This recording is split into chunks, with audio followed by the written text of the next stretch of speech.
चलें जी, आगे चलते हैं। अब अगला सवाल जो इस चैप्टर का फेमस क्वेश्चन है वो है कि how taxes can be use as mean for development, कि तरक्की के लिए हम टैक्सेस को किस तरह इस्तेमाल कर रहे होते हैं। इससे पहले जो हमने पढ़ा था basically it was non revenue objectives, और अब हम क्या पढ़ रहे हैं, taxes as mean for development, कि तरक्की के लिए हम कैसे इस्तेमाल करेंगे। ये दो क्वेश्चन बड़े फेमस हैं और आपस में इंटरलिंक भी हो जाते हैं। अब इसमें देखते हैं कि क्या कुछ है और क्या कुछ नहीं आता, उसको हम डिस्कस करते हैं। देखिए, सबसे पहले इसमें जो पॉइंट है वो है कि गवर्नमेंट जो है, ये जो वेलफेयर है, किसी भी इलाके को तरक्की करवाना, वहाँ पे रोज़गार प्रोवाइड करना, ये सारा काम जो है वो गवर्नमेंट का है। गवर्नमेंट का सारा काम है कि भाई वहाँ सड़कें बने, रोड्स बने, सारा कुछ करे, ये सारा काम गवर्नमेंट का है। लेकिन गवर्नमेंट जो भी रोड्स बनाती है, जो भी सड़कें बनाएगी या जो भी ये इंफ्रास्ट्रक्चर का डेवलपमेंट करेगी, ये वहाँ पे करेगी जहाँ पे लोगों की नीड है। अभी मेट्रो बस जो लाहौर में बन रही है, ये मेट्रो बस कभी भी जाके ये मियाँ वाली भी नहीं बना सकते क्योंकि फिजिबल नहीं है। ऐसा है कि नहीं? लाहौर में क्या थी, ये फिजिबल थी। जो ऑरेंज ट्रेन चल रही है लाहौर में, ये जाके कभी भी फैसलाबाद में नहीं बन सकती, फिजिबल नहीं है। फिजिबल क्यों नहीं है? बिकॉज आवाम कम है, शहर छोटा है, वहाँ पे इसकी फिजिबिलिटी नहीं है। तो गवर्नमेंट ने ये डिसाइड करना होता है कहाँ पे कौन सी चीज़ फिजिबल है, फिर वहाँ जाके ही क्या करती है, काम करती है। लेकिन जब हम डिसाइड कर चुके हुए हैं कि हमारे वसाइल जो है महदूद है, गवर्नमेंट के पास पैसे कम आते हैं, तो उससे इस सारे पैसों में क्या करनी है, तरक्की करवानी है। अब इलेक्शन होते हैं, वोट मांगते हैं इसलिए कि भाई हम गलियाँ पक्की करा देंगे, रोड बना देंगे, सड़कें पक्के करवा देंगे, आपके मोहल्ले में हैंडपम्प लगा देंगे। और हैंडपम्प जब लगाते हैं तो फिर 50 लोग तस्वीर भी साथ खिंचवाते हैं कि हमने क्या किया, इस गली में हैंडपम्प का फिजा कर दी है। अब इन्होंने तो वादे कर लिए कि हम इस एरिया को डेवलप कर लेंगे, लेकिन वो डेवलपमेंट करना इनके लिए पॉसिबल, ठीक है। अब देखें, हमारे कुछ सिटीज़ जो है ना वो बहुत डेवलप है, सारा रोज़गार वहाँ पे आता है। अब आप लोग पढ़ने कहाँ पे आए हुए हैं? लाहौर। किस शहर से ताल्लुक़ है आपका? वहाँ क्यों नहीं पढ़ा आपने? क्यों? सिंपल सर, वहाँ पे चीज़ें नहीं अवेलेबल। सारी इंडस्ट्रीज़ कहाँ पे होंगी? बड़े शहरों में, लाहौर में है, कराची में है, गुजरावाला में है। अब ये कुछ शहर जो हैं वो फुली डेवलप हो गए हुए हैं, और अगर आप देखें तो इन शहर की कैपेसिटी भी पूरी हो गई है कि अब भाई इसमें हम बंदे और नहीं ला सकते, लेकिन पूरे मुल्क से जो रोज़गार कमाने के लिए लोग यहाँ पे आएंगे। अब वो कहते हैं जी अगर ये सारी अपॉर्चुनिटीज़ हमारे इलाके में हो तो हम क्यों शहर छोड़ें अपना। अगर ये कॉलेजेस या इंस्टीट्यूट्स या रोज़गार आपके इलाके में हो तो आप वहाँ ही पढ़ेंगे, यहाँ क्यों आएंगे। तो गवर्नमेंट चाहती है कि वो उन एरियाज़ को भी डेवलप करे, लेकिन कर नहीं पाती, पैसा नहीं है। तो गवर्नमेंट क्या करती है, एरियाज़ को पकड़ती है जो उनको लग रहा है कि यार डेवलप होने चाहिए। जैसे साउथ पंजाब के पकड़ लेंगे, नॉर्थ में पकड़ लेंगे, कि इनको हम पकड़ते हैं और इनको हम बनाते हैं इंडस्ट्रियल जोन या ट्रेड फ्री जोन बना देते हैं। एरिया पकड़ा, उसको क्या डिक्लेयर किया, ट्रेड फ्री जोन, या कर दिया कि आपका ये टैक्स फ्री जोन है, बता दिया। अब वो जोन बनाएंगे और वहाँ पे किसको इनवाइट करेंगे, बिजनेसमैन को, कि भाई तुमने अपनी फैक्ट्री लगानी है, तुमने फैक्ट्री खोलनी है, कारखाना खोलना है, तुम यहाँ पे आकर लगाओ। अगर तुम कहीं और फैक्ट्री खोलोगे हम तुमसे टैक्स लेंगे, तुम्हें सारा कुछ प्रोवाइड करेंगे। यहाँ पे तुम फैक्ट्री लगा लो, हम तुम्हें 10 साल तक तुमसे हाफ़ टैक्स लेंगे। अगर पूरे कंट्री में बिजली जो है 50 रुपये यूनिट है, तुम यहाँ फैक्ट्री लगाओ इस एरिया में, हम तुम्हें कितने रुपये देंगे, 25 रुपये यूनिट देंगे। इस तरह क्या करती है, फैसिलिटीज़ प्रोवाइड करती है। अब जब एक बिज़नेसमैन है, उसे पता है यार गवर्नमेंट ये चीज़ प्रोवाइड कर रही है, 10 साल की बात है, तो वो क्या करेगी, वहाँ जाके फैक्ट्री लगा लेगी। जब एक इलाके में फैक्ट्री लगती है तो वो इलाका चंद सालों में क्या हो जाता है, पूरे का पूरा डेवलप हो जाता है। उस इलाके का जो है ना पूरा शक्ल ही तब्दील हो जाती है। जैसे लाहौर में है सुंदर इंडस्ट्रियल एरिया, नाम शायद सुना हो आपने। आप आज से 20 साल 25 साल पहले पूछना किसी से भी जो लाहौर बेस्ड है, यहाँ पे कुछ जाता नहीं था, डर लगता था, क्योंकि दाएँ बाएँ सारे खेत थे, रास्ते में आकर डाकू पड़ के गए। गवर्नमेंट ने क्या किया, गवर्नमेंट ने इसको इंडस्ट्रियल एरियाज को डिक्लेयर किया, इनवाइट किया कि बिजनेसमैन आएँ, फैक्ट्रीज लगाएं। 40 साल पहले का ये वाला एरिया, और अब जाकर देखें अब वो इतना डेवलप हो गया, इतना डेवलप हो गया कि उसके साथ सोसाइटीज़ आके बनने लग गई हैं। बहरिया टाउन के साथ लगता है जाके, जो लेक सिटी है वो साथ ले गए हैं, फ़ज़ाइया तक साथ चली गई हुई है। तो क्यों, वो एक एरिया जिसको ट्रेड फ्री जोन या इंडस्ट्रियल जोन डिक्लेयर किया, बिजनेसमैन आए, उनको इंसेंटिव्स दिए कि भाई बिजली फ्री है, टैक्स कम है, टैक्स माफ़ है, सारा कुछ करके दिया। अब देखा देखी वो रोड क्या, वो एरिया क्या हो गया, डेवलप हो गया। बिकॉज जब एक फैक्ट्री लगेगी, जाहिर सी बात है, अब फैक्ट्री में काम करने के लिए मज़दूर आएंगे। मज़दूर जब आएंगे काम करना शुरू करेंगे, दूर से आएंगे, तो उनकी रिहाइश के लिए कुछ कमरे क्वार्टर्स बनेंगे। जब रिहाइश के लिए कमरे क्वार्टर्स बनेंगे उनके, तो साथ छोटा मोटा एक स्टोर भी खुलेगा। तो आहिस्ता आहिस्ता क्या होगी, कम्युनिटी बढ़ना शुरू हो जाएगी। फिर लोग अपनी फैमिलीज़ को लेके मूव करना शुरू होंगे, बच्चे वगैरह आएंगे, स्कूल्स बढ़ना शुरू हो जाएंगे, मार्केट्स बढ़ना शुरू हो जाएंगी, गलियां पक्की हो जाएंगी, सड़कें बन जाएंगी, बिजली का निज़ाम आ जाएगा। तो अल्टीमेटली वो एरिया जिसको आज डेवलप करना बहुत मुश्किल है, वो फिर क्या हो जाएगा, अगले 10-12 सालों में डेवलप हो जाएगा। तो गवर्नमेंट ने किया क्या गवर्नमेंट ने जाकर डेवलप किया? क्या गवर्नमेंट ने जाके वहाँ पे आबादी को आबाद किया? नहीं, गवर्नमेंट तो कुछ नहीं करती। गवर्नमेंट सिर्फ आज कहती थी भाई ये पत्तों के पास जो है ये ट्रेड फ्री एरिया है, यहाँ की फैक्ट्री लगाओ। आप देखिएगा 20 साल बाद वहाँ पे जाके उस जहान की ब्रांड दुकानें खुली होंगी जो लाहौर में शायद ना हो।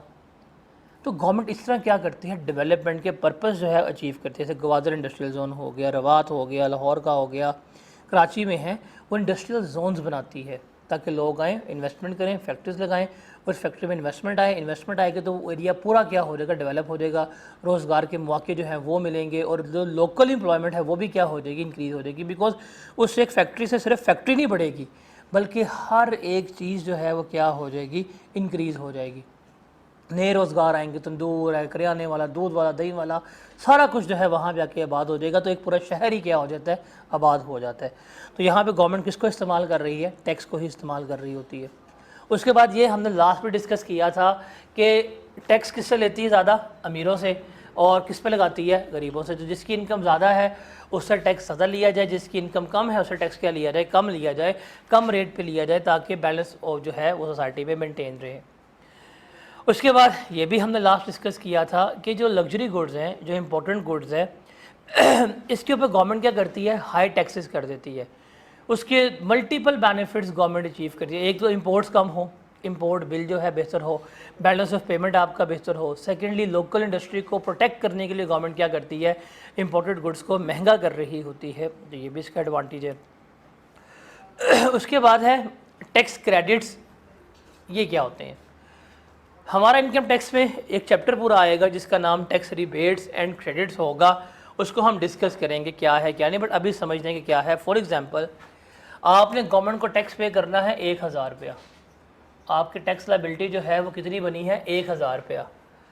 गवर्नमेंट कहती है कि ये टैक्स आपने पे करना है, और इसमें से अगर वो आपको 100 रुपया टैक्स छोड़ दे और आप कितना पे करें, 900 रुपया, तो ये जो आपको ये टैक्स माफ़ किया गया है या टैक्स कम किया गया है, इसको हम क्या कहते हैं, टैक्स क्रेडिट कहते हैं। कब मिलते हैं, कैसे मिलते हैं, चैप्टर नंबर 7 है हमारी बुक का, हम उसको बहुत तफसील से पढ़ेंगे।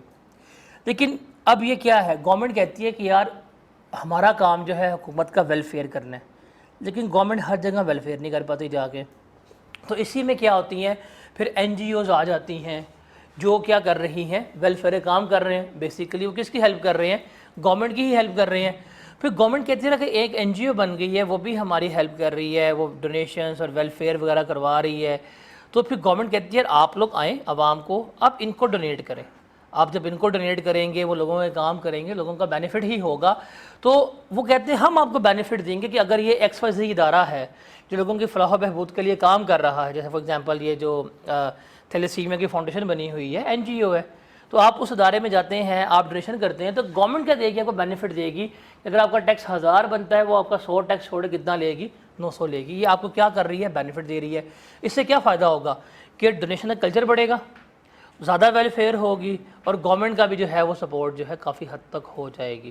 जैसे ईदी है, अब देखा जाए तो पब्लिक एम्बुलेंस है ही नहीं, रेस्क्यू 1112 है ना, इसके अलावा क्या है। तो सबसे बड़ा प्राइवेट जो एम्बुलेंस का नेटवर्क है वो ईदी के पास है। रेस्क्यू वाले जहाँ पे नहीं जा सकते वहाँ पे भी ईदी वाले क्या होते हैं, पहुँच जाते हैं। और रेस्क्यू वाले तो आए तकरीबन मेरे ख्याल से 20 साल नहीं हुए, ईदी वाले कब से ऑपरेट करें। तो वो बेसिकली गवर्नमेंट की ही हेल्प है एक किस्म की। तो अगर आप जाके ईदी वालों को डोनेशन देंगे तो इनडायरेक्टली गवर्नमेंट क्या देगी, आपको फ़ायदा देगी, और वो क्या होगा, आपका टैक्स क्रेडिट की फॉर्म में होगा। उसके बाद है tax incentives for agri based projects के, जो ज़राअत से रिलेटेड तमाम प्रोजेक्ट्स हैं, ट्रैक्टर्स हो गए, खाद हो गया, बीज हो गया, इनको प्रमोट करने के लिए गवर्नमेंट टैक्स इंसेंटिव देती है, टैक्स माफ़ कर देती है, टैक्स कम कर देती है, वो इसमें इस्तेमाल हो रहे होते हैं। उसके अलावा जो एजुकेशन इंस्टीट्यूट्स होते हैं, जो एजुकेशन को प्रमोट कर रहे होते हैं, उनको टैक्स गवर्नमेंट एग्जेम्प्ट कर देती है कि यार वो मज़ीद तालीम पे काम करे, फ्री में तालीम वगैरह दे रहे हैं, तो उनसे भी गवर्नमेंट टैक्सेस वगैरह नहीं ले रही होती। तो ये कुछ ऐसे कॉमन एडवांटेजेस हैं जो गवर्नमेंट इस्तेमाल करती है फॉर द डेवलपमेंट पर्पस। अब इस चैप्टर का जो फेमस सवाल है वो हमने दो डिस्कस कर लिए हैं, एक वो नॉन रेवेन्यू ऑब्जेक्टिव, दूसरा वो taxes as means for development. इसमें क्रैम नहीं कुछ करना, रट्टे वाला कोई सीन नहीं है। Very simple thing is that general knowledge की बात है, सारी बातें आपकी पता ही है, यही करती है, ये आपने क्या करनी है, लिख देनी है। उसके बाद करते हैं कि बेसिक्स ऑफ टैक्सेशन लॉ, कि जो टैक्स के कानून बने हैं ये किसके ऊपर बेस कर रहे हैं, उसको हमने यहाँ पे देखना है। तो basically these are based on canons of taxation, वही कैनन्स ऑफ टैक्सेशन जो पीआरसी में आप पढ़ के आए थे कि एडम स्मिथ ने अपनी मशहूर किताब वेल्थ ऑफ नेशन में कैनन्स ऑफ टैक्सेशन दिए थे। कैनन्स का मतलब होता है असूल, के असल में अच्छे वाले टैक्स असूल जो है वो किसके ऊपर बेस होने चाहिए। तो ये 4 कैनन्स ऑफ टैक्सेशन हैं, बेसिक्स जो हैं। हम एथिक्स वाले चैप्टर में जाके फिर से कैनन्स ऑफ टैक्सेशन पढ़ रहे होंगे, कुछ एडिशनल भी होंगे, लेकिन एक बेहतर सिस्टम जो है वो इन 4 प्रिंसिपल्स के ऊपर, इन 4 असूलों पे क्या होता है, बेस कर रहा होता है। सबसे पहले है convenience of payment. What is the meaning of convenience? आसानी, कि टैक्स पे करने में क्या हो, आसानी हो।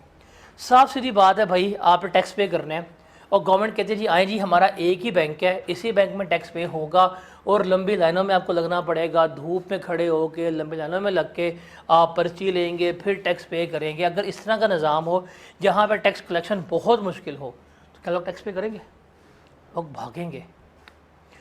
अगर गवर्नमेंट के यार तुम घर बैठे मोबाइल पकड़ो, इसी पैसे टैक्स पे कर दो, तुम्हें कहीं आने की ज़रूरत नहीं है, सब कुछ ई पेमेंट के ज़रिए हो रहा है, तो लोगों के लिए क्या होगा? आसानी होगी।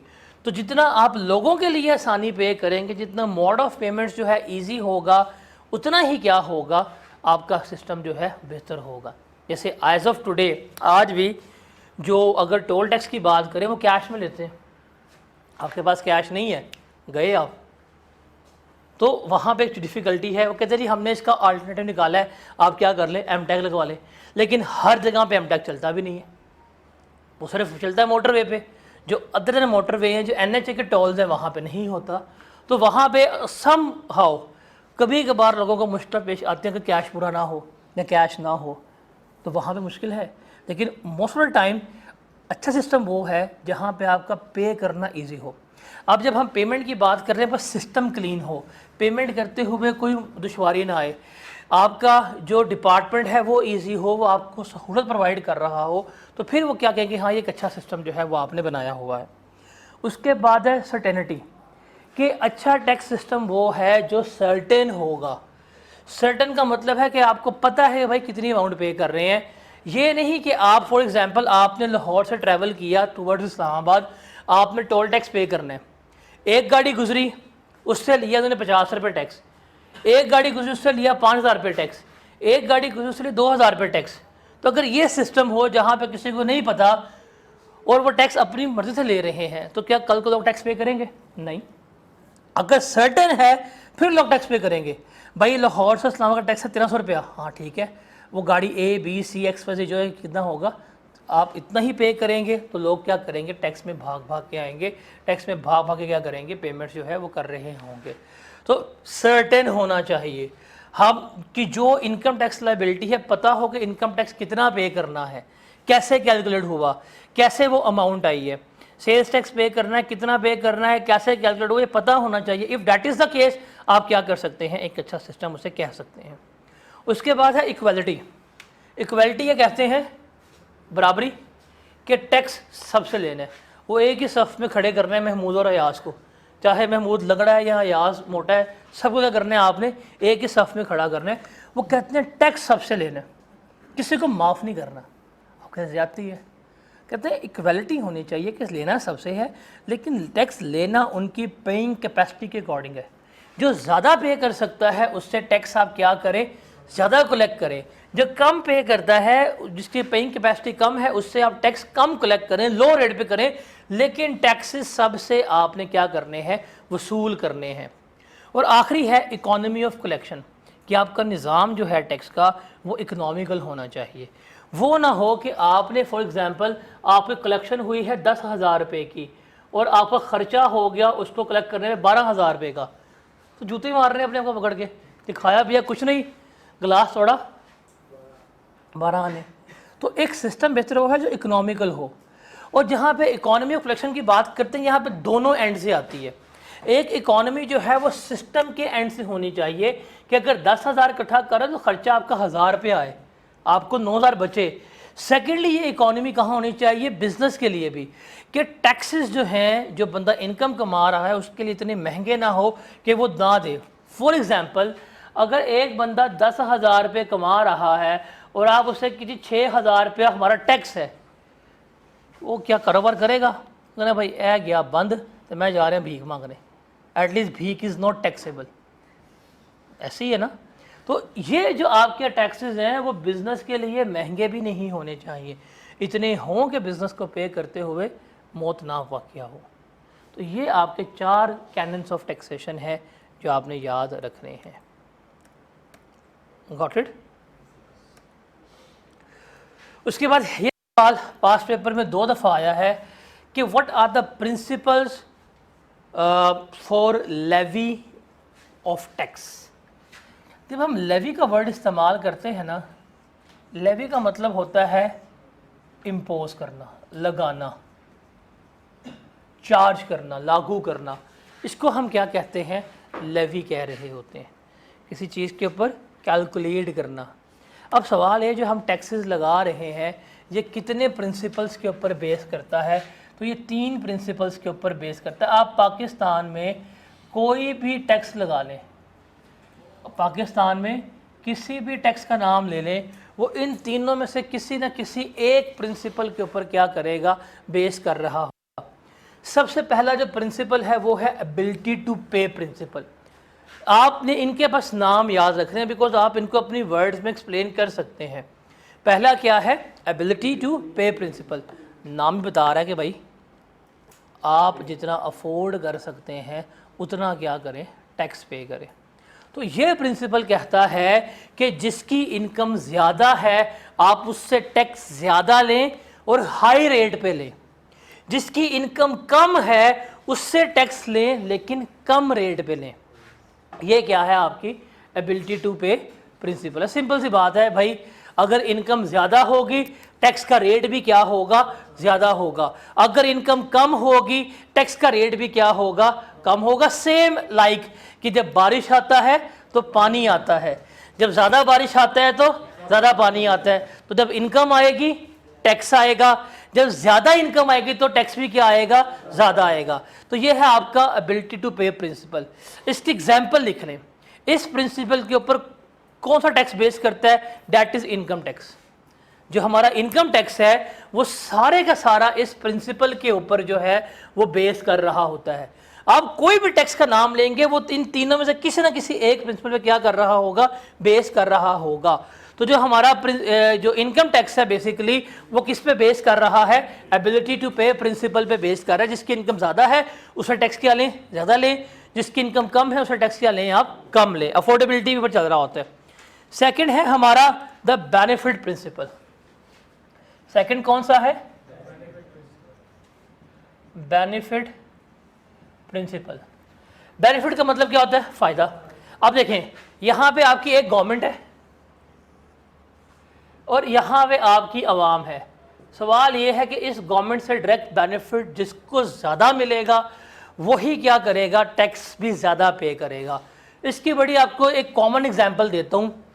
एक मोहल्ले में एक बंदा दुकान खोलता है, वो भी कारोबार कर रहा है, ठीक है, और एक बंदा आके अपनी एक कंपनी खोलता है, फैक्ट्री लगाता है, वो भी कारोबार कर रहा है, दोनों कारोबार कर रहे हैं। सवाल यह है कि डायरेक्टली ज़्यादा गवर्नमेंट से बेनिफिट्स कौन ले पाएगा? क्या जो गली में दुकानदार बैठा है आके, क्या वो गवर्नमेंट से सब्सिडी ले सकता है? नहीं।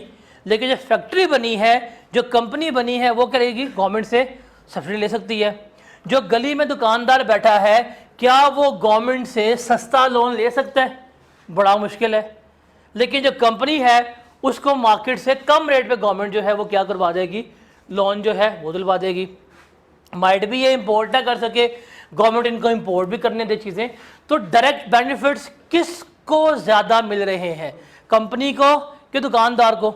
ये दुकानदार जो है अगर अपनी दुकान के आगे कोई फट्टा रखेगा ना तो यूं आएगी पैरा फोर्स, चुक के ले जाएगी। लेकिन वो कंपनी वाला जो है भाई वो अपने आगे सड़क बना ले, खंबे लगा ले, उससे कुछ नहीं कहेंगे, उसको बेनिफिट्स दे रहे होंगे। तो सवाल ये है कि ज़्यादा बेनिफिट्स किसको मिलेंगे डायरेक्टली गवर्नमेंट से, कंपनी को कि एक आम दुकानदार को? कंपनी को।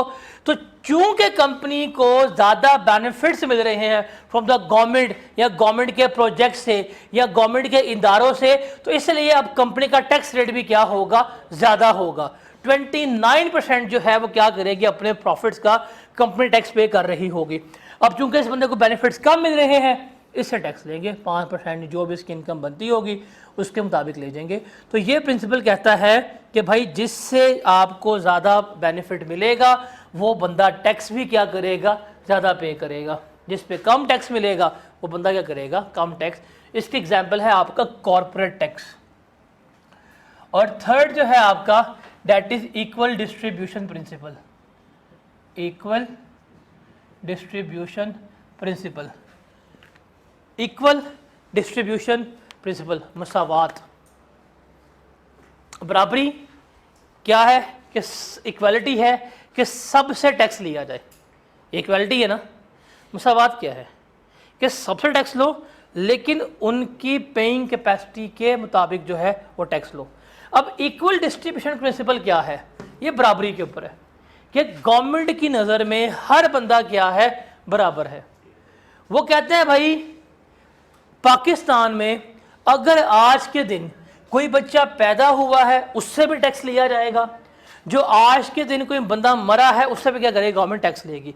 कोई अमीर है, कोई गरीब है, कोई फ़कीर है, कोई पीएम है, सबसे गवर्नमेंट ने क्या करना है, टैक्स लेना है इर्रिस्पेक्टिव ऑफ योर इनकम।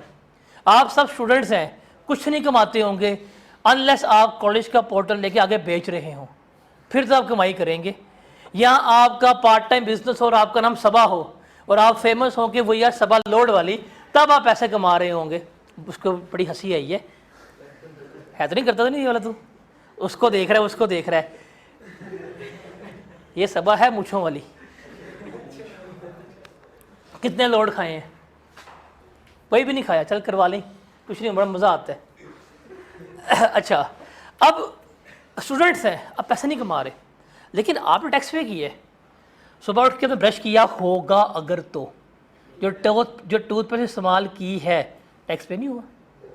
आपने आने के लिए जो अपनी कम्यूट इस्तेमाल की है, बाइक में पेट्रोल लगाया, टैक्स नहीं पे किया। अब एक पेट्रोल पंप पे एक 70 वाला भी आया और उसी पेट्रोल पंप पे एक गाड़ी वाला भी आया है, दोनों ने सेम टैक्स पे किया है, बराबर टैक्स लिया है। आपने भी टूथपेस्ट की है, बेशक आपके पास पैसे उधार के थे, और जो आज एक मियाँ मंशा है उसने भी टूथपेस्ट इस्तेमाल की है, दोनों की इनकम में ज़मीन आसमान का नहीं 7 नस्लों का फ़र्क आ जाएगा, लेकिन टैक्स सेम क्या है कि नहीं। तो इक्वल डिस्ट्रीब्यूशन प्रिंसिपल ये है कि irrespective of your income, irrespective of your wealth, सबसे टैक्स ले लो और एक जैसा टैक्स ले लो। इसको हम क्या कहते हैं, हम इसको इक्वल डिस्ट्रीब्यूशन प्रिंसिपल कह रहे होते हैं। इसकी बेस्ट एग्जांपल क्या है, सेल्स टैक्स है। अब आपकी ये ज़्यादती है, वो कहते हैं कोई ज़्यादती नहीं है भाईजान, हमने टैक्स का रेट फिक्स कर दिया है, जो ज़्यादा खर्चा करेगा वो टैक्स ज़्यादा पे करेगा, जो कम खर्चा करेगा वो टैक्स क्या करेगा, कम पे कर रहा होगा। सिंपल सी बात है। लेकिन टैक्स रेट हमने क्या करना है, सबके लिए कांस्टेंट फिक्स रखना है। इसको हम क्या कहते हैं, इक्वल डिस्ट्रीब्यूशन प्रिंसिपल जो है वो कह रहे होते हैं। ठीक है, आप इन तीनों को पढ़ लें। पेपर में अगर ये चीज़ आए तो एग्जाम्पल्स 3 हैं। पहला क्या, जो आपका एबिलिटी टू पे प्रिंसिपल है, income tax, benefit principle, corporate tax, equal distribution principle, sales tax. ये 3 एग्जाम्पल साथ लिख लीजिएगा, आपको नंबर मिल जाएंगे। अब जब बुक से पढ़ेंगे तो बुक से पढ़ लें, याद क्रैम नहीं करना, इन 3 अल्फाजों को अपनी वर्ड्स में एक्सप्लेन कर दोगे, you will get the complete marks. Okay, इसको पढ़ लें फिर आगे चलते हैं।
चलें जी आगे चलते हैं।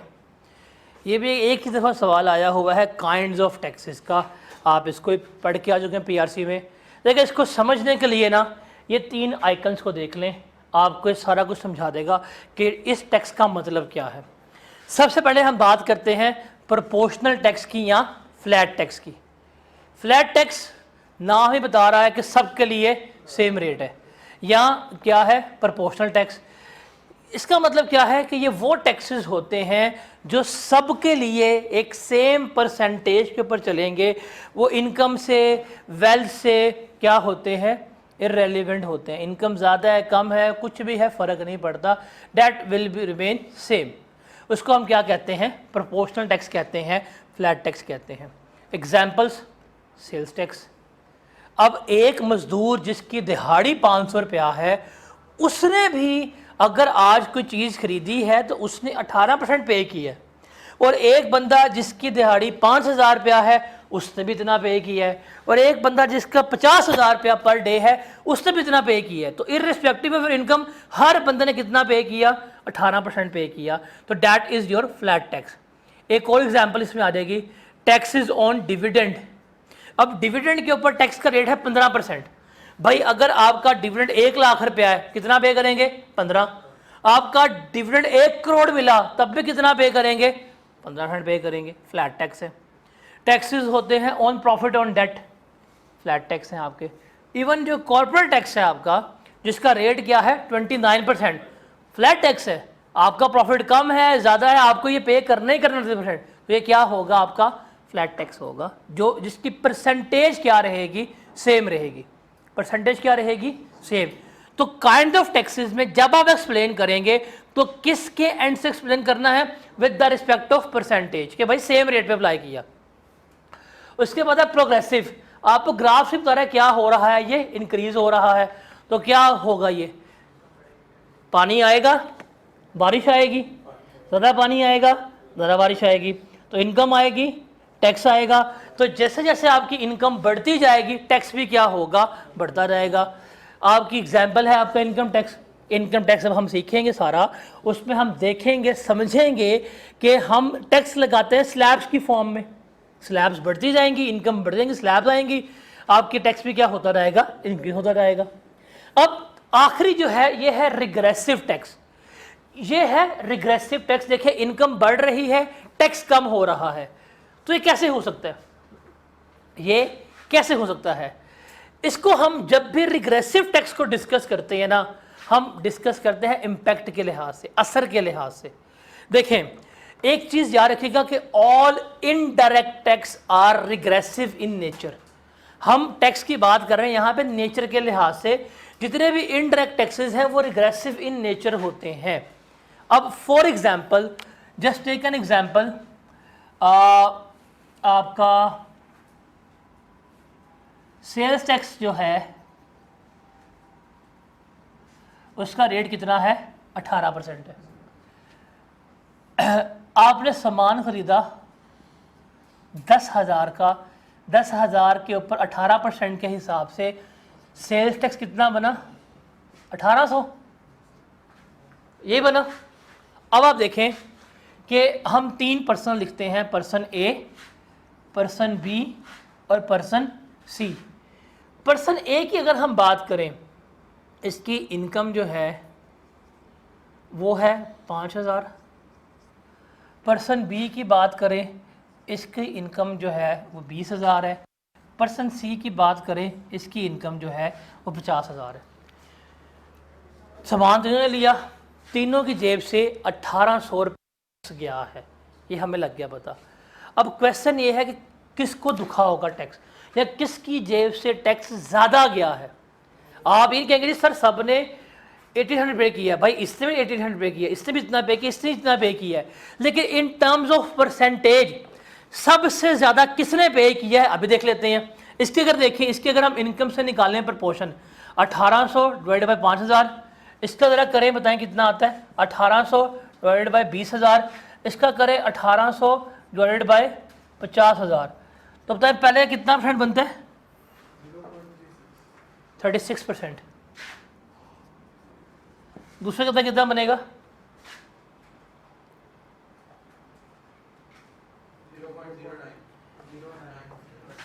9%।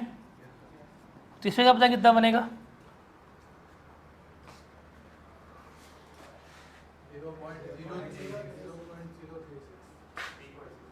3%। अब आप खुद देखिए, टैक्स सेम पे किया, तीनों बंदों ने टैक्स सेम पे किया, लेकिन ज़्यादा किसकी इनकम से किया है? जिसकी इनकम ज़्यादा है उसको टैक्स से कम पड़ा है, जिसकी इनकम कम है उसको टैक्स क्या पड़ा है? ज़्यादा पड़ा है। तो इसको हम क्या कहते हैं? रिग्रेसिव टैक्स कहते हैं। क्या कहते हैं? Regressive tax. तो याद रखिएगा, तमाम इनडायरेक्ट टैक्सेस जो हैं वो क्या होते हैं? रिग्रेसिव इन नेचर होते हैं।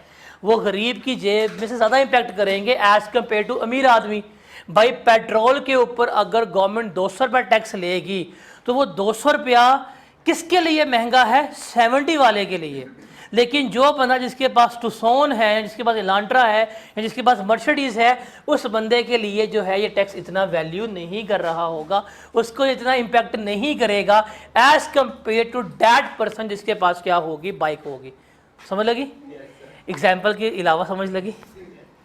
ठीक है, तो ये चीज़ आपने याद रखनी है। इलांट्रा हाइब्रिड थी, उसका फ़र्क ही नहीं पड़ता। क्लियर है? ये एक्सप्लेन कर लेंगे इसको। तो ये भी बुक्स आप रीड कर लीजिएगा, हमने इसको बड़ा अच्छे से डिस्कस कर लिया।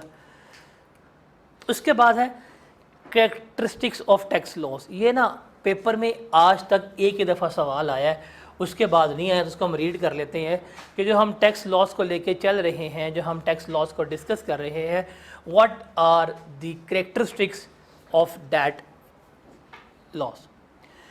तो इनको बस 1 और 2 टाइम रीड ही करना है, आपने क्रैम नहीं करना। अब ना what is the meaning of characteristics? Features. उसके क्या फीचर्स हैं? सबसे पहला है tax is an enforce contribution and not voluntary in nature. कि टैक्स ना गवर्नमेंट लागू करती है, बाय लॉ लीगली इम्पोज करके लेती है। ऐसा नहीं होता कि हर सितंबर में शहबाज शरीफ आके बैठ जाए माइक पे, जी आपको लगता है मैं मांगने आया हूँ बट मैं मांगने नहीं आया, अल्लाह के नाम पे अगर देखें मेरी कमीज़ में थोड़ी सी फटी हुई है या मोरी है मेरी कमीज़ में तो टैक्स दे दें। ऐसा नहीं होता। ये नहीं कहते जिसका जितना दिल करता है टैक्स दे दें, ऐसा नहीं होता। ये वॉलंटरी नहीं है, ये इन्फोर्स कंट्रीब्यूशन है। हर बंदे का टैक्स कैलकुलेट होगा और उससे क्या किया जाएगा? कलेक्ट किया जाएगा। फिर टैक्सेस जो है वो नॉर्मली कैश में ही एक्सेप्ट किए जाते हैं, चेक्स में, प्रोमिसरी नोट्स में चेक नहीं लेते। अब तो हम ऑनलाइन पेमेंट्स भी कर लेते हैं, तो ये कैश इक्विवेलेंट्स की फॉर्म में हम ले रहे होते हैं। ऐसा नहीं होता कि जी आपका टैक्स बना 2 लाख रुपया, आपके लिए मेरे पास हस्की पड़ा है उसकी कीमत 2 लाख रुपये, तो कुत्ता पकड़ लें टैक्स माफ़ कर लें, ऐसा नहीं होगा। वो यहाँ के जी मेरे पास 50 बोरियाँ पड़ी हैं गंदम की, आप एक गंदम के पकड़ लें बोरियाँ और टैक्स ख़त्म कर दें, ऐसा नहीं होता। ये आपको कैश में क्या करना पड़ेगा? पे करना पड़ेगा। तो ये चीज़ याद रखनी है। उसके बाद tax is proportionate in character, कि टैक्सेस ना हमेशा परसेंटेज में लगते हैं, 2%, 3%, 5%, 10%, ये परसेंटेजेस में हम क्या कर रहे होते हैं, नॉर्मली लगा रहे होते हैं। और टैक्सेस आपकी एबिलिटी टू पे प्रिंसिपल पे लगने चाहिए, कुछ नहीं लगते इसके ऊपर, मेजॉरिटी इसके ऊपर है। जितने भी है ना आपके फिक्स टैक्सेस जो अमाउंट्स वाले होते हैं, या जो आपके इनडायरेक्ट टैक्सेस हैं, वो एबिलिटी टू पे प्रिंसिपल पे नहीं होते। फॉर एग्जांपल एक मेहरान वाला बंदा है, या एक बंदे ने मेहरान ली हुई है, उसने पैसे जोड़ जोड़ के फैसला ही कर लिया कि अब मैं बुढ़ा हो गया और अपनी बेगम को जाके मरी दिखा देता हूँ। उसने पैसे जोड़े पेट्रोल के, लाहौर से इस्लामाबाद जाएगा, टैक्स कितना लेंगे उसका? उसका पड़ेगा टैक्स मेरे ख्याल से आने जाने का तकरीबन 2800 टैक्स पड़ेगा। तो उसके लिए क्या है, ये प्रोपोर्शनेट नहीं है। तो ये जो आपको ना फिक्स टैक्सेस अमाउंट में, वो प्रोपोर्शनेट नहीं होते। इसके अलावा मोस्टली क्या होते हैं आपके टैक्स प्रोपोर्शनेट में होते हैं, परसेंटेज में लग रहे होते हैं। फिर टैक्सेस किस पे लगाते हैं? आपकी इनकम के ऊपर, ट्रांजैक्शंस के ऊपर, यानी प्रॉपर्टीज़ आपकी होती हैं उसके ऊपर टैक्स लगा रहे होते हैं। आमदनी के ऊपर असास क्या करते हैं, टैक्स लगाते हैं। उसके बाद टैक्स लगाता कौन है? टैक्स कौन लेता है? गवर्नमेंट। गवर्नमेंट सिर्फ उन जगहों पे या उन एसेट्स के ऊपर या उस इनकम के ऊपर टैक्स ले सकती है जो उसकी हदूद में है, जो उसकी जुरिस्डिक्शन पे है। अगर आपके पाकिस्तान में फ़्लैट्स है ना, तो आपके पाकिस्तान के फ़्लैट्स के ऊपर पाकिस्तानी गवर्नमेंट टैक्स ले सकती है, क्योंकि वो फ़्लैट किसके हदूद में है। लेकिन अगर आपके फ़्लैट्स लंदन में है तो हम आवाम को बेवकूफ़ बना सकते हैं, लेकिन हम उन पर टैक्स नहीं ले सकते, क्योंकि वो कभी भी आपकी जुरिस्डिक्शन में नहीं है। तो ये इट इज़ वेरी इंपॉर्टेंट कि आप जिस इनकम के ऊपर टैक्स लगाने जा रहे हैं, क्या उसके ऊपर आपका राइट है भी कि नहीं, क्या वो आपकी जुरिस्डिक्शन में है भी कि नहीं। अगर वो है डेट इज़ टैक्सेबल, अगर वो नहीं है तो वो टैक्सेबल नहीं होगी। हम जाके आगे इनकम टैक्स में पढ़ेंगे भी कि फ़ॉरेन इनकम टैक्स होती है कि नहीं होती, फ़ॉरेन एसेट्स के ऊपर टैक्स लगाना है कि नहीं लगाना, उसका क्राइटेरिया होता है, उसमें है टैक्स लगेगा, अदरवाइज हम इस पर टैक्स नहीं लगा रहे होते। टैक्स लगाता कौन है? पार्लियामेंट। पार्लियामेंट से कानून अप्रूव करके हम क्या करते हैं, टैक्स लगाते हैं। और टैक्स लगाए क्यों जाते हैं? फॉर द पब्लिक पर्पज़, आवाम की फलाह बहबूद के लिए हम टैक्स लगा रहे होते हैं। सही कह रहे हैं आप। देखें ना, ये अंडर पास पे वन विलिंग नहीं करनी मरीम नवाज़ ने, आप नहीं करनी वन विलिंग, तो आपके लिए ही बने हुए। उसके बाद है principles of sound tax system. ये भी पास्ट पेपर में एक दफ़ा सवाल आया है कि एक जो अच्छा टैक्स सिस्टम है वो किन असूलों पे मुबनी होना चाहिए। 4 हैं।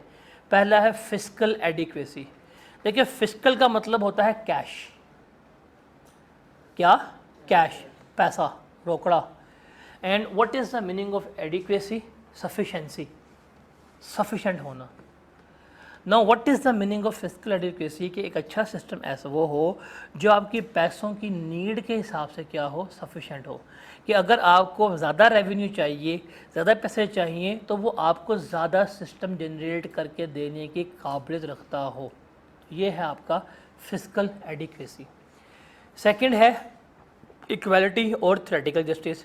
कि टैक्सेस सबसे लेना है, लेकिन लेना है आपकी पेइंग कैपेसिटी के मुताबिक। अब आप कहें जी हर बंदे से हम 20% टैक्स लेंगे, कुछ लोग अफोर्ड कर सकते हैं, कुछ लोग अफोर्ड नहीं कर सकते, तो that is not based on justice. Justice ये है कि भाई जो जितना पे कर सकता है उससे उसकी उतनी प्रपोर्शन में क्या करो हो, आपने टैक्स जो है वो लेना है। तो ये 2 बातें होगी। पहली कौन सी है? Fiscal adequacy. दूसरी कौन सी है? इक्वलिटी और थ्योरेटिकल जस्टिस। उसके बाद हम आते हैं एडमिनिस्ट्रेटिव फिजिबिलिटी। इसका मतलब क्या है कि जो निज़ाम है वो आसान होना चाहिए।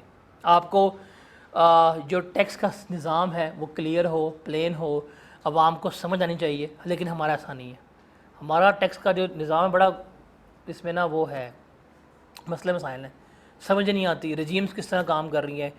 तो एक अच्छा सिस्टम वो है जो बड़ा क्लियर हो, ट्रांसपेरेंट हो, जो आपके एडमिनिस्ट्रेटिव के बंदे हैं, जो ऑफिशियल्स हैं, वो वेल ट्रेंड हो, पढ़े लिखे हों, उनको हर चीज़ के बारे में पता हो। आपका जो टाइम ऑफ पेमेंट है, जो मैनर ऑफ पेमेंट है, जो मोड ऑफ पेमेंट है, वो क्या हो, इजी हो, कन्वीनियंट हो, और टैक्स इतना हैवी ना हो कि आपके ये बिज़नेस इसको क्या कर रहा हो, डिस्करेज कर रहा हो। और आखिरी है डेट इज़ कंसिस्टेंसी और कंपैटिबिलिटी विद इकोनॉमिक गोल्स। कि जो आपके टैक्स लॉज हैं, जो आपने अपने माशी हदाफ सेट किए हैं कि हमें इतना रेवेन्यू चाहिए, इतना जीडीपी चाहिए, उसके साथ क्या हो, कंसिस्टेंट हो, एक्सपैंड कर सकें, कॉन्ट्रैक्ट कर सकें, आपकी तमाम नीड्स को फुलफ़िल कर रहे हों। तो ये 4 प्रिंसिपल्स के ऊपर एक अच्छा सिस्टम जो है वो क्या करता है, बेस करता है। तो ये बात हुई है अच्छे सिस्टम की। हमारे सिस्टम की नहीं, अच्छा सिस्टम इन 4 पे बेस करना चाहिए। हम अपना सिस्टम डेवलप करने की कोशिश कर रहे हैं। उसके बाद है different tax laws of Pakistan. यहाँ तो आप पूरे की पूरी कहानी लिख सकते हैं, ये भी बहुत सारा सवाल आया हुआ है। ये जब आपका टैक्स का सिलेबस ख़त्म हो जाता है ना, तब आप इसके ऊपर ना पूरा माय बेस्ट फ्रेंड का ऐसा लिख सकते हैं कि डायरेक्ट टैक्स क्या होते हैं और इनडायरेक्ट टैक्स क्या होते हैं। तो हम इसको देखते हैं। भाई डायरेक्ट टैक्स वो है जो डायरेक्टली आपकी इनकम, आपके एसेट्स, आपकी वेल्थ पे लिया जा रहा है। आपका टैक्स है, आप ही पे करेंगे, वो बंदा पे नहीं कर सकता। आपकी लायबिलिटी आप ही पे करेंगे, कोई और बंदा इसको पे नहीं कर सकता। इसको हम क्या कहते हैं? Direct tax. जो डायरेक्टली आपकी इनकम के ऊपर है, आपकी वेल्थ के ऊपर है, आपके एसेट्स के ऊपर है, आपके इन्फ्लोस के ऊपर है, उनको हम क्या कहेंगे? डायरेक्ट टैक्स कहेंगे। एग्जाम्पल क्या है? Income tax. हमारे सिलेबस का 70% का एरिया क्या है? इनकम टैक्स का। आपके ख्वाबों में आएगा इनकम टैक्स क्या होता है। आप एक्सप्लेन करेंगे भाई इसको हम डायरेक्ट टैक्स क्यों कहते हैं। इनकम कैलकुलेट कर करके आप अधे हो जाएंगे, पेपर फिर पास नहीं होगा। लेकिन आपको ये समझ आ रहा है कि इसको हम डायरेक्ट टैक्स क्यों कह रहे होते हैं। तो डायरेक्ट टैक्स बेसिकली क्या है? आपकी इनकम, आपके एसेट्स, आपकी वेल्थ पे हम लेके जा रहे हैं। अब इनकम टैक्स है, 5 हेड्स पढ़ेंगे, salary, property, business, capital gain, other source हम डिस्कस कर रहे होंगे। और फिर इनडायरेक्ट टैक्स क्या है? कि आपके पास इनकम ही नहीं है लेकिन टैक्स आपसे भी ले रहे हैं। आज जो बच्चा पैदा हुआ है पाकिस्तान में, जिसने पैदा हुआ और रोया कि मैं क्यों पैदा हो गया यहाँ पे, तो जब उसका फीडर बाय होगा उसके ऊपर टैक्स गया, उसका दूध बाय होगा उसके ऊपर टैक्स गया, उसके पैम्पर बाय होगा टैक्स गया। तो आज जब बच्चा पैदा हुआ उस पर गवर्नमेंट टैक्स लेकर जा रही है, हालांकि उससे ज़िंदगी में कभी पैसे कमाने, पता नहीं बेरोज़गार होता है क्या होता है, लेकिन टैक्स गवर्नमेंट उससे ले रही है। आज एक बंदा मरा, उसका जो अर्के गुलाब आया होगा उस पर भी टैक्स किया गवर्नमेंट के पास। तो ये क्या है कि डायरेक्टली नहीं ले रही है आपसे, आपसे क्या गवर्नमेंट कर रही है? इनडायरेक्टली ले रही है। अब वो इनडायरेक्टली टैक्स कैसे लेती है? आपकी स्पेंडिंग के ऊपर, आप खर्चा कर रहे हैं। अब पैसे हैं या नहीं, एक्सपेंस तो होगा, वो जो एक्सपेंडिचर्स होगा उसके ऊपर जो गवर्नमेंट टैक्स इनडायरेक्टली ले रही है आपके ट्रांजैक्शन से, उसको हम क्या कहते हैं? इनडायरेक्ट टैक्स कहते हैं। इसकी बेस्ट एग्जांपल क्या है? Sales tax. तो जब आपका सेल्स टैक्स पूरा हो जाएगा, आपको समझ लग जाएगी कि भाई इसको हम इनडायरेक्ट टैक्स क्यों कहते हैं, आप प्रॉपर एक्सप्लेन कर सकते हैं। और जब आपका इनकम टैक्स खत्म हो जाएगा, आप एक्सप्लेन कर सकते हैं इसको हम डायरेक्ट टैक्स क्यों कहते हैं। Got it? तो ये आपका, मैं इसको ये भी कहूँगा इसको रीड करने की ज़रूरत नहीं है, बिकॉज अल्टीमेटली जब आपका सिलेबस ख़त्म होता है ना, तो आप इसको बड़ा अच्छा तरीके से लिख सकते हैं कि भाई क्या है और क्या नहीं है। उसके बाद है हिस्ट्री ऑफ टैक्स लॉज इन पाकिस्तान। ये करने की ज़रूरत नहीं है, आई कैप के इतना टाइम नहीं है कि वो आपसे तारीख पूछ के फ़ेल करे। वो आपको फ़ेल करेगा ना जो चीज़ पूछ के, आपको लग समझ आनी है कि भाई उसने किया क्या है। तो अगर हम हिस्ट्री की बात करें तो हिस्ट्री शुरू हुई थी जब इंडिपेंडेंस वॉर थी, जब गोरे आ गए, बहुत हमारा पकड़ के, बहुत हमारा पकड़ के। कौन था यहाँ पे? That was Bahadur Shah Zafar. आए हाय, वो चंगा बहादुर से कोड खा गया। उसको बर्मा में ले गए थे ना, कि रंगून में जला वतन किया था। उसकी औलादों को, उसके बेटों को उसके सामने उसके सर काट दिए गए थे। और उसका बड़ा एक फेमस भी शेर था ना बहादुर सफ़र का, दियारे यार में कुछ 2 गज ज़मीन, इस तरह का सीन था। क्या शेर था वो? हमने रट्टे मरवाए थे, हमने मार लिए, पेपर पास हो गया, हमें क्या ज़रूरत है? आप भाई अगले शेर लिखा, अगला मर गया कुट खा खू के। क्या था या? हाँ, तो वो जब हार हुए गए, उसके बाद बहुत कुट पड़ी। अंग्रेज़ क्या हो गए? काबिज़ हो गए। फिर सर सैयद अहमद ख़ान का उन्होंने कहा भाई पढ़ लो, अंग्रेज़ी पढ़ लो वरना बहुत मारेंगे। तो वहाँ पे फिर वो सर सैयद की मूवमेंट चली है ऑल सब, हम उस पर नहीं जा रहे। फिर 57 में आए तो जब उन्होंने पूरा यहाँ पे मुग़लों को हरा दिया, कब्ज़ा कर लिया, लोकल गद्दारियाँ भी हो गई। जैसे हमारा यहाँ पे एक MNA जो है, जो भी जेल में बैठा हुआ है, उसके परदादा ने एट दैट टाइम गद्दारी की थी। हम यहाँ पे मुल्तान रीजन में जीतने लगे थे, अंग्रेज़ हारने वाले थे, उसने बीच में गद्दारी कर दी। तो उसके बदले में उसको इतनी जागीर दी गई कि वो आज तक जागीरदार हैं, और वो उनकी 7 नस्लें पैसे खाएंगे, टेंशन कोई नहीं है। वो गद्दारी के पैसे जो है मिले हैं, बड़े गद्दार इस धरती ने पैदा किए थे। और नहीं भाई, वीगो आ जाती होती है। उसके बाद जब अंग्रेज़ आ गए, देखा भाई ये तो जो है सोने का अंडा देने वाली मुर्गी है, इसको अब क्या करते हैं? इंजॉय करते हैं। तो उन्होंने क्या कहा कि वो जो ब्रिटिश एम्पायर जो यूके में बैठी हुई थी, उसका जो डेफिसिट था बजट का, खर्चे बड़े हो रहे थे ना, जहाँ गए जंग लड़ ली। जैसे आज का ट्रंप था, वो जैसे ट्रंप है आज का, सुबह उठता है जी, ये बटन दबाता है, वहाँ हमला कर दिया, बटन दबाता वहाँ हमला कर लिया, अल्टीमेटली वहाँ पे वामर हो रही होती है। फिर वो अपने मुल्क के पैसे पूरे करने के लिए क्या करता है? दूसरे इलाकों पे कब्जा कर रहा होता है। सेम ये हुआ था। जो ब्रिटिश एम्पायर का डेफिसिट था बजट का, उसको पूरा करने के लिए अंग्रेज़ों ने इस सब कॉन्टिनेंट पे क्या लगा दिया, इनकम टैक्स एक्ट लगा दिया कि टैक्स यहाँ से लेंगे, पैसा कहाँ जाएगा, मलका बरतानिया के पास जाएगा, ताकि उनके जो है वो घर वगैरह चल सके। गरीब थी बेचारी, उसका रोटी चूल्हा हमें चलाना होता था ये इंडियंस ने। एट दैट टाइम हम सारे इंडियंस ही थे। वैसे हम तो यहाँ पे आए ना, हम यहाँ पे आए हैं, तो यहाँ तक हम इंडियंस थे, फिर हम यहाँ से क्या हो गए पाकिस्तानी, और वो कौन हो गए हैं, पजीत्स। उसके बाद 1865 में आपने इस एक्ट को रिप्लेस कर दिया, उसमें अमेंडमेंट्स करके। फिर 86 में जो ट्रेडर्स थे उनके ऊपर आपने जो इनकम टैक्स जो है वो लगा दिया, कुछ सूबों में, बेसिकली सिंध और पंजाब में लगता था। उसके बाद वर्ल्ड वॉर 1 हो गई, हिटलर जिंदाबाद, काश थोड़ा और रहता या कुछ और लोग बचा देता, नहीं इसमें आ गया था हिटलर। यहाँ पे सल्तनत उस्मानिया जो है, नहीं जो है आपका ऑटोमन एम्पायर, वो यहाँ उड़ गई थी, हमें बड़ा पड़ा हुआ था, खिलाफत मूवमेंट चलाई थी, वो भी गए हम भी गए। यहाँ सारा सामान जैसे कि हम चले गए अफ़गानिस्तान, उन्होंने कहा भाई किधर आ रहे हो, यहाँ से सारा कुछ गया, जायदादें भी गई आपकी, अफ़गानी ने भी एक्सेप्ट करना मना कर दिया, ऑटोमन्स भी हार गए, फिर बड़ी कुट पड़ी थी बाकी, फिर तो बहुत बजाया था पकड़ के। उसके बाद फिर 1917 में जो कंपनीज जिनका अनडिस्ट्रीब्यूटेड प्रॉफिट्स, मतलब जिसकी retained earning at that time 50,000 रुपया थी या बस इतनी सी, तो उसके ऊपर क्या लगा दिया उन्होंने, सुपर टैक्स लगा दिया। फिर 18 में वॉर अमेंडमेंट्स इन्होंने की। फिर 1920 में उस एक्ट में मज़ीद चेंजेस करते गए। 22 में उन्होंने इनकम टैक्स को कंबाइन करके क्या कर दिया, इनकम टैक्स 1922 लॉन्च कर दिया। फिर हमारा क्या आ गया, पाकिस्तान आ गया, फिर हमने गाने गाए थे। उसके बाद 1979 में जाके पाकिस्तान का इनकम टैक्स ऑर्डिनेंस आया। अब आप देखें, जो 1922 में इनकम टैक्स एक्ट आया था, कितने साल बनते हैं ये, 25 साल ये, और यहाँ कितने बनते हैं, 25 और 22 47, 32, ये 32 बनते हैं, 57 साल तक ना। मतलब पाकिस्तान बनने के बाद भी हम इतने मसरूफ़ थे कि हमें टेंशन ही कोई नहीं थी कि यार कानून चल कौन सा रहा है। तो 1947 में जब बन गया पाकिस्तान, तो उससे लेके 79 तक हमने कौन सा लाया था, इनकम टैक्स सेट 1922। अभी भी जब कॉन्ट्रैक्ट एक्ट पढ़ रहे हैं, जब आप अभी कॉन्ट्रैक्ट एक्ट पढ़ रहे हैं, कब का, 1886 के मेरे ख्याल से, मतलब उसमें वो बातें लिखी हुई हैं जब है ही नहीं, वो रूल ऑफ एस्टॉपल कि उसने ख़त भेजा, फिर मैंने ख़त भेज दिया, डाकिया आया, सलाम दुआ हुई, ख़त ऐसे एक्सचेंज हो गए। भाई दुनिया व्हाट्सएप दी है, वो पढ़े हम डिलीट एवरीवन कर देते हैं, टेंशन ख़त्म। ऐसे है कि नहीं, आपने कोई रिस्की टैक्स भेज दिया और डर भी है, अब क्या करेंगे, जैसे डबल टिक हुआ डिलीट एवरीवन, जो करना है कर लो, सबूत ही कोई नहीं है। या आपने ऑन कर दिया इनक्रिप्शन, कुछ हो सकता है। आप वो क्या पढ़ रहे हैं जी, पोस्टल के रूल्स पढ़ रहे हैं कि उसने ख़त भेज दिया, उसकी वहाँ से एक्सेप्टेंस आ रही है, डाकिया आपस में बज गए हैं, दोनों ख़त एक्सचेंज हो गए हैं, अब बताएं क्या करना उस ऑफ़र का। एक फ़ोन कॉल करो, पाए ऑफ़र लेनी है, कल ख़त्म, सिंपल सी बात है। अब तो हम ईमेल से भी दूर चले गए हैं ना, हम पढ़ रहे हैं 1886 का, उसके बाद दुनिया में क्या कुछ नहीं हुआ, लेकिन हम अभी वही पढ़ रहे हैं। हम लोग किसके फ़कीर है, क्योंकि जो हमारी शराफिया जिसने कानून बनाने को खुद नहीं पता, जाहिल है। तो ये चीज़ें अभी भी हमने, ये सारा कुछ तो इस कंट्री में, इस कॉन्टिनेंट में जो बना हुआ है, ये सारा कुछ दिया अंग्रेज़ों ने है। आपका जनारी निज़ाम है वो किसने दिया है, अंग्रेज़ों ने। जो रेलवे है वो किसने दी है, अंग्रेज़ों ने। मोटरवे दिया मियाँ साहब ने, फिर बचा क्या था।